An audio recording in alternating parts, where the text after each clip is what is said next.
Foundations of Amateur Radio. Over the past little while, I've been experimenting with various tools that decode radio signals. For some of those tools, the signals come from space. Equipment in space is moving all the time, which means that the thing you want to hear isn't always in range. For example, the International Space Station, or ISS, has a typical orbit of 90 minutes. Several times a day there's a pass. That means that it's somewhere within receiving range of my station. It might be very close to the horizon and only visible for a few seconds, or it might be directly overhead and visible for 10 minutes. If it's transmitting APRS on a particular frequency, it can be decoded using something like multimon-ng. If it's transmitting slow-scan TV, qsstv can do the decoding. I've done this, and I must say it's exciting to see a picture come in line by line. Highly recommended. The National Oceanic and Atmospheric Administration, or NOAA, has a fleet of satellites in a polar orbit that lasts about 102 minutes, and they're overhead at least every 12 hours.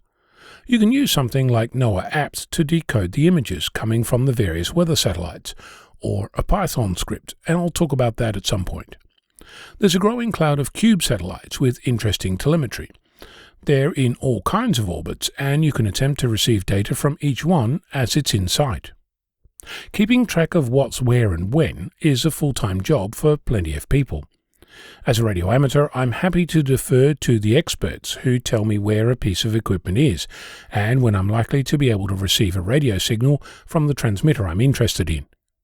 Previously, I've mentioned in passing a tool called gpredict that does this heavy lifting for me.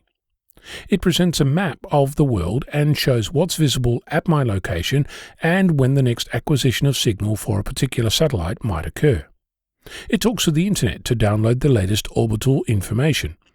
It also has the ability to control a rotator to point your antenna, not that I have one, and it can update the transmit and receive frequency of your radio to compensate for the Doppler effect that changes the observed frequency as a satellite passes overhead.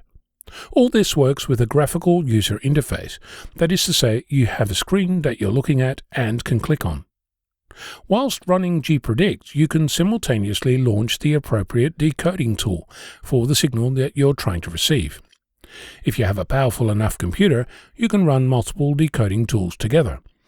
You'll have separate windows for controlling the radio and antenna, for decoding APRS, SSTV, NOAA, and if you're wanting to do sunrise and sunset propagation testing using Whisper, you can also run WSJTX or any other decoder you're interested in. There are some implications associated with doing this, apart from needing a big enough screen, needing considerable computing power, and burning electricity for no good reason. The signal that comes in from your radio will be fed to all the decoders at the same time, and all of them will attempt to decode the signal, even when you know that this serves no purpose. That's fine if you don't know what you're listening to, but most of the time you know exactly what it is, even if the software doesn't. Manually launching and quitting decoders is one option, but what if the next ISS pass is at 3 a.m?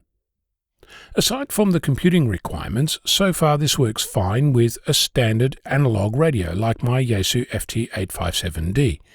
The only limitation is that you can only receive one station at a time.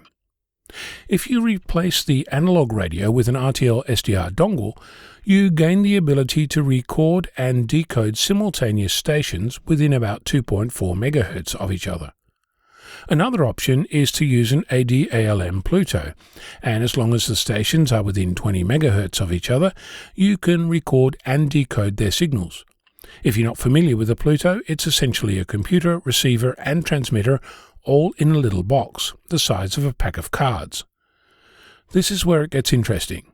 The Pluto doesn't have a screen, or a keyboard for that matter, but it's a computer. It runs Linux, and you can run decoders on it.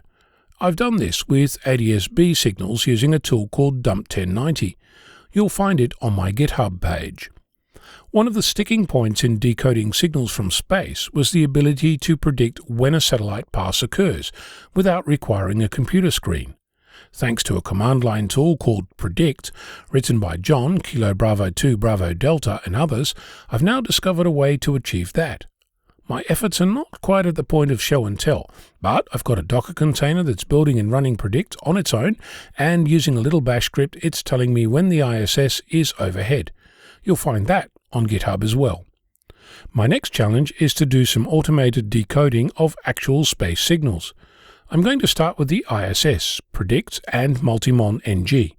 I'll let you know how I go. What space signals are you interested in? I'm Onno, Victor Kilo 6, Foxtrot Lima, Alpha Bravo.